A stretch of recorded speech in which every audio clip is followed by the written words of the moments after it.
We all like to think that we have a social conscience. We want to do the right thing, and we believe that if we could, we would try to help people who are less fortunate than ourselves. But it's still inspiring to see other people putting these thoughts into action. When Bill Gates started his computer company, Microsoft, in 1975, he couldn't have guessed that fewer than 25 years later, he would have become the richest man in the world. Gates made billions of dollars at Microsoft, and in 1994, he and his wife, Melinda, started using their wealth to help others. In 1999, they started the Bill and Melinda Gates Foundation, and, with the help of other rich individuals like Warren Buffett, they began making a real difference to the lives of people around the world. In 2008, Bill Gates started working full-time at the foundation. By 2010, the foundation had given over $24 billion to programs around the world, with work focusing on global development and healthcare. Much of this work focused on preventable diseases that affect the developing world. 2/3 of deaths in children under 5 in developing countries are due to diseases that can be prevented, such as malaria. Malaria is spread by the bite of a mosquito, and it causes nearly 1 million deaths every year. 95% of these deaths are in Africa, and 85% of those who die are under 5 years of age. But you don't need to be wealthy to make a difference to people's lives. The day-to-day work of an individual can be just as important as the huge resources of a billionaire's foundation. Sometimes, you just need to have the time and the desire to help make a real difference. This is Pam Llewellyn, a nurse from a small town called Upton in England. When Pam retired at the age of 59, she knew that she wasn't ready to simply stop helping people. And just a year later, she was living in a remote rural town in Uganda in East Africa, using her experience as a nurse and working as a member of an organisation called Voluntary Service Overseas, or VSO. So, were her family surprised at her decision to give up her comfortable life in England to go and work in Africa? I don't think they were surprised, really. They know that during my life I've done slightly different things. I retired at 59 knowing that I wanted to do something different and exciting, and that was the beginning of my VSO journey and the beginning of my first ever visit to Africa and my beginning of understanding diseases like malaria.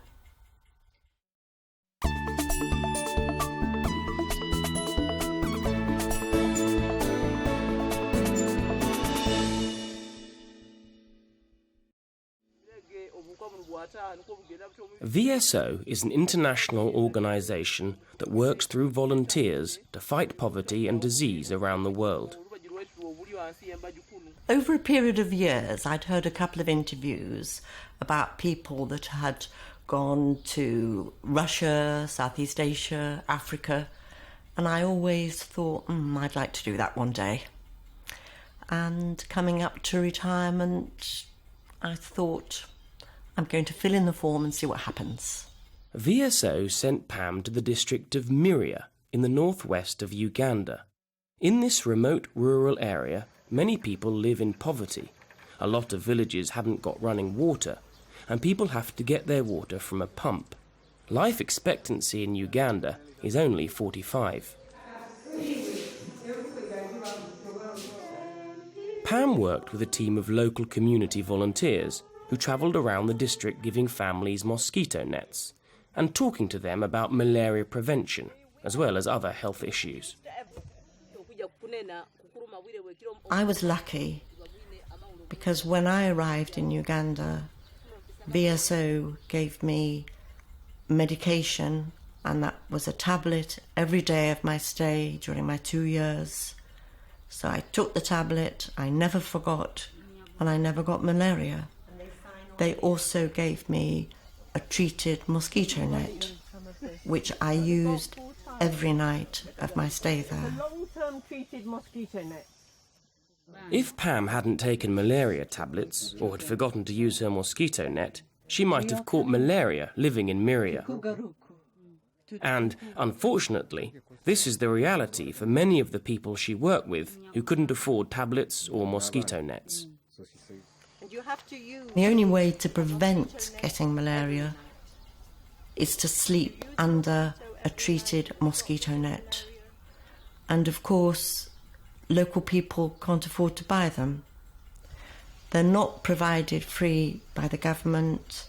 They are given out by some charities some of the time. The volunteers all knew that if the nets weren't used properly, they wouldn't protect anyone from malaria. So education was an essential part of their work. Sorry, Susan. You need to understand why you need the net, what you're preventing, and how it is best to use the net. So the project that I was working on really believed that giving a net alone isn't enough. You need to have an education package with it. It was quite a change from Pam's life in England.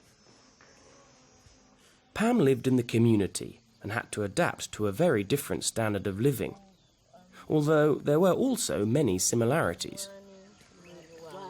Well, surprisingly, you can go to a cash point, you can go to a hole in the wall, you can get some money out of your UK bank account if you need it.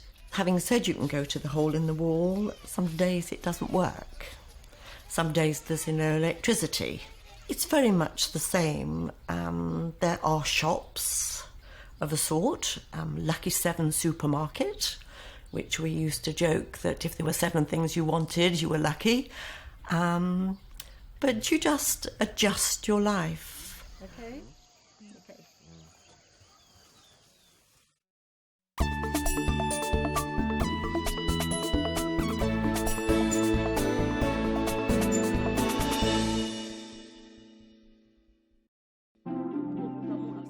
Pam spent 2 years in Uganda and became part of the community in Miria.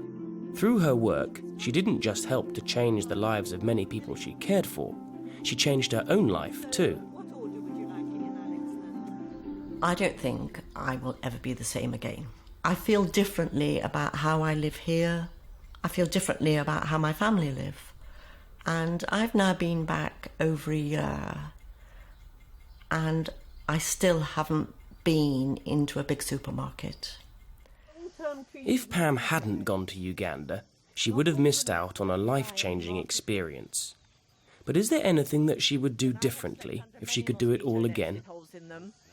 So you have to sew. If I were to have the experience again, I probably would have done more homework before I left. I bought the guide to Uganda and I bought a map. And I thought that was probably enough preparation.